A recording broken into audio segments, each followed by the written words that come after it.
What's going on, everybody? It's your boy DQ here from The Gift is Free. Back again with another episode of The Gift is Free live podcast here with my man Nick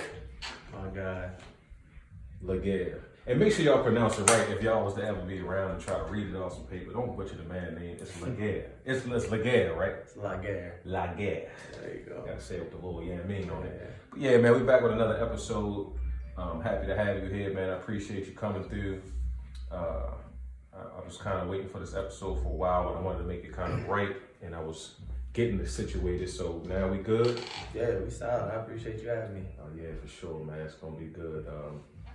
So typically, how I start the podcast usually, is getting background information right after I asked about COVID, but we're not really removed from COVID.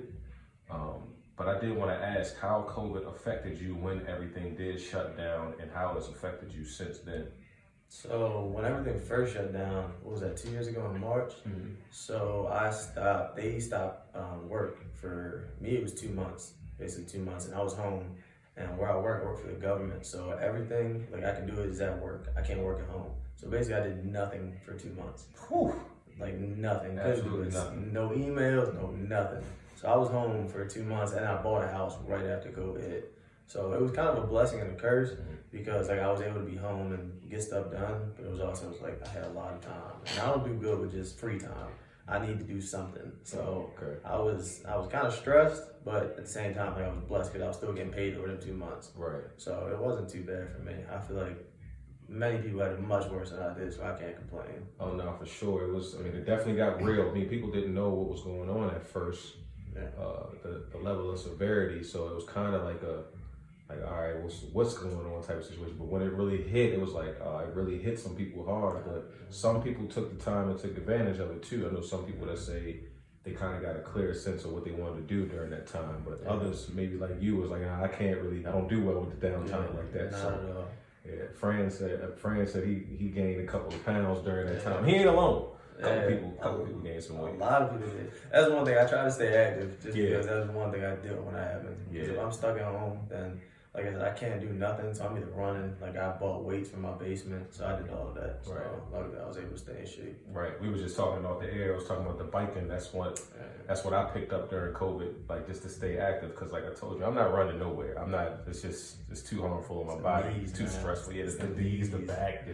My arms be hurting after I take a long run sometimes. So once I got on the bike, I was glad that I opened my mind up to that, and it took COVID for that, but I'm glad I was able to do that. Yeah, for sure. Outside of that, what was some other things that you picked up during COVID in the downtime? Did you do anything other than exercise? Did you pick up any other skills, or did you just kind of just fade into the time and just try to get through the time? Most of it was dedicated to my house, trying to just get stuff from my house ready. And then right when I bought the house, I got the puppy. Right. So it was the house training the puppy, just spending all the time with the puppy. And then I had a trip planned for Hawaii for a couple months later. So we had this plan before COVID, and then luckily we was able to go on it. But all my stuff was literally the house, my dog, working out, and then just planning for the trip. So no, that makes sense. That took the majority of it. That makes sense, man. All right, well, shit. Like I said, we haven't really escaped that time because we still deal with certain things in this, dealing with COVID and everything that's going on now. It's like a new variant after a new variant, and remixes. Yeah, it's kind of crazy, but I'm glad we made it through kind of the unknown time. You know what I mean? Yeah. It was a blessing. So after we get through that, we can kind of get into kind of just you personally coming up, and you don't have to really go into too much detail, whatever you don't want to go into, but I kind of want to know where you were kind of born and raised at, and some of your family background, with brothers, sisters, mother, father, whatever the case may be. So I grew up in Arbutus, and a lot of people don't know where Arbutus is. A lot of people assume I'm from Lansdowne just because I grew up throughout Lansdowne, but Arbutus is in between Catonsville and Lansdowne. Small little town right next to UMBC. So that's where I grew up. I had my mom and my pops. I got a brother, and I have a sister, and I have a half sister. So yeah, I just grew up in Arbutus, running around like everybody else, playing sports, being active, doing all that type of stuff. Right. Yeah. So being in the small town, that's nothing unfamiliar for me. I'm from Pasadena. Yeah. So it's definitely a small town vibe, and you're surrounded on each side. Which you got Annapolis down the road, you got Baltimore up the street. For you, it's Baltimore up the street, city and county. Yeah. So describe coming up during that time. Were you kind of like a outgoing kid? Were you shy? Were you into a lot of activities? What would you describe yourself as a kid? Like, so I was like active, like I was hyper, like totally different from what I am now. I was super hyper and super competitive. Like those are the two main things I was growing up. And then having an older brother, like him doing everything, I was just right behind him. Anything he did, I did. Like my parents always tell me the stories. Like when he rode a bike, I think I was like 1.5 or 2, and I could ride like a 2-wheel bike, no training wheels. It was just anything he did, I did. So growing up, like his friends were my friends, and them being older, I was just a competitive younger brother who was just tagging along, doing whatever. Right. So that's how I grew up. Literally just outside, being in whatever. Doing whatever. Whatever was happening, I was doing it. Right. So, yeah. What was some of the things y'all used to do? Y'all played? Was it sports? Did y'all, was y'all bike riders? Did y'all did a little bit of everything? We did everything. I'm assuming. It was the sports, like riding bikes. Like we was getting into trouble, like just doing like just little bad Being stuff. kids. Yeah, just doing a little bad stuff, running around. Right. But yeah, we definitely was just outside all day. Right. You say you got how many brothers and sisters? I got one brother and one sister. One brother and one sister. Your brother's older. Your sisters Both older. Yeah. Both older. So you the youngest kid. I'm the baby. Just like me. I got 2 older brothers. I'm the youngest. Within my household, I got half sisters and brothers too. But yeah, man, coming up in that environment, I kind of can relate to that. Just seeing your older brothers and kind of wanting to just be around and tag along, and you really don't even have to get told a lot of things by them. You just watch it and see that. So, kind of, I mean, obviously, you know, we're sports oriented, but kind of, what was the beginning sport for you guys, or was it just like a culmination of everything, football, basketball, soccer, or was it one in particular? Or for me, it was baseball. I was baseball through and through. Like I didn't touch basketball until like later in kind of life. So I was baseball. Like I was playing travel ball. I was doing rec. I was on all-star teams. I was a baseball player. Like before anything, baseball was it. All I did. Right. That's all I was doing. That the reason, and the main reason why I asked is just to draw the inspirations from early, like, because obviously as a kid you have a big imagination. So I know you're saying baseball was your sport, but who were some of your idols at the time, whether it be sports or whether it just be people? Because I want to know kind of how you got to just start playing baseball in a second, but who were some of your idols in that time that kind of geared you towards some of these things? To be honest, I don't even know. Like you're just out there. Yeah, because I didn't watch sports. It was like I didn't really listen to music. Like my dad's from Haiti, and like my mom was white, so I didn't really have like that. So my dad like didn't really have like the traditional American upbringing. It was just like whatever. Yeah. So it was like me and my brother was kind of running wild for the most part. So it was like idols and like people we looked up to. I looked up to him. Like that was the only person who I saw constantly. So that was just like that was my guy. Like anything he did, I was doing, and whatever was going on, I'm there. So that was basically it. It was my brother. So your brother played baseball.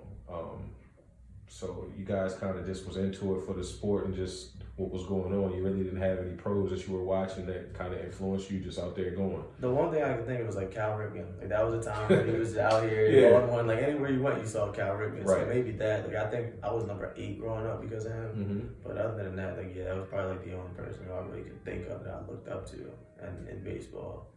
And this was primarily all played in Arbutus? Arbutus. And travel balls, Arbutus, everything. Yeah, everything was through Arbutus. Yeah, because I remember Arbutus back in the day, they had a football. They used to play us in football, like, and in the county sometimes. I ain't gonna say what we did to y'all, but it's just, you know what I'm saying? It is what it is. It's water under nothing to do with that. It's water under the bridge. But I mean, I remember playing Arbutus. I obviously know where it is now, and even back then. So coming up in that time, it doesn't kind of shock me because it's one and the same with the small town. Like, you know what I mean? Either you're wrapped up in that, or you're wrapped up in some whole other stuff. Even at an early age, so it's kind of good that you got wrapped up to the good side of things. I mean, even though it's probably some bullshit in there too, but wild enough, man. Yeah, we'll get to that later. Yeah, we'll get to that. But so coming up, man, in that type of situation and having your older brother as your motivation, Was your sister in school, or did she play sports, or how was? So my brother he's the only one that has like my same mom and dad. Right. So my sister has a different dad, and she never lived with me. She always lived with my grandmother. Okay. So we were all close, but she was older, so she was kind of like doing teenage things. Yeah. So yeah, she was kind of like she was there, but she wasn't like a direct influence on like my social life. I got you. Yeah. I got you.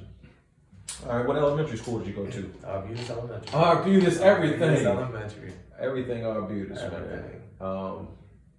Any key things that you remember from being a student at Arbutus Elementary School? Yeah, I just remember being competitive. Yeah. Like on the playground and recess, like everybody was always racing. So that was like the big thing. Who was the fastest? And I was like one of the quicker kids. So every day would you go outside and race every single day. And that's one thing I truly remember about Arbutus, just racing. You had to deal with no bullies and nothing like that when you was in elementary school, man? Nah, not nobody bothered you, wasn't in the way. Because we can go get them right now, but that's a different story. Nah, it was close because like I said, it's a small town. Right. Everybody knew everybody, so it really wasn't no bully problems. And makes sense. That kind of makes sense too, yeah. Plus, I had the older brother who's been through there, so it was never. Yeah, that's always beautiful. Yeah, it was never nothing like that. That's a beautiful thing to have, isn't it? You ain't lying. Man, I call my brother down here. That's a beautiful thing to have, man. Never that. So you come up playing baseball, and you're in elementary school. You're going through the ranks. Was there anything that kind of pursued you to get to another sport, or was it just primarily baseball during that time? Just all baseball at elementary school as well? Yeah, all baseball through elementary school, and then basically all baseball through middle school. Damn. Yeah, I didn't play basketball until I got probably like 6th, 7th grade. And then the only reason I played basketball was because like you said earlier, like the bull crap coming up. Yeah. It's like my mom saw me hanging out with like the wrong kids, and I was kind of taking that path.